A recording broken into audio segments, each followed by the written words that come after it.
एक और प्रोग्राम की जरूरत है। 1350 अरब रुपए आ जाएं तो हम कशकोल तोड़ सकते हैं। वजीर आजम शहबाज शरीफ का सरमायाकारी काउंसिल की एपेक्स कमेटी के इजलास से खिताब। कहा, चैलेंजेस से निपटने के लिए सबका मिल बैठना वक्त की जरूरत है। इजलास में शिरकत पर आर्मी चीफ और वज़राए आला से इजहार तशक्कुर।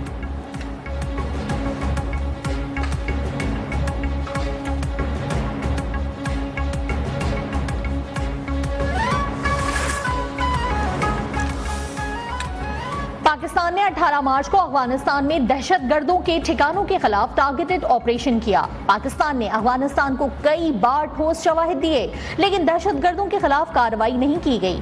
तर्जुमान दफ्तर खारजा मुमताज जहरा बलोच का कहना है कि अफगानिस्तान की खुद मुख्तारी का एहतराम है, मसाइल को मुज़ाकरात के जरिए हल करना चाहते हैं। गजा में मासूम बच्चों को निशाना बनाने की भी मजम्मत।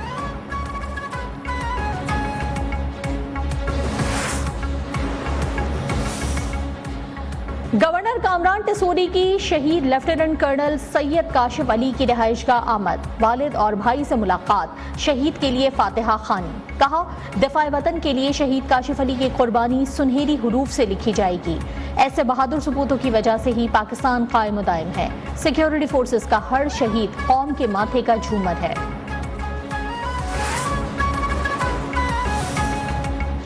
लाहौर इस्लामपुरा से अगवा होने वाला सनतकार कत्ल। मुगवी की लाश शरतपुर के करीब मोटरवे पुल से मिली। अब्दुल हफीज कामियाना को गुज़िश्ता रोज लाहौर से अगवा किया गया था।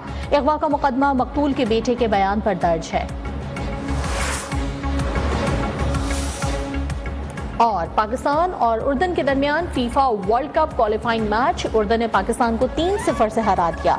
मेहमान टीम के मूसा अल तमारी ने 2 गोल किए। दोनों टीमों के दरमियान दूसरा मैच 27 मार्च को खेला जाएगा।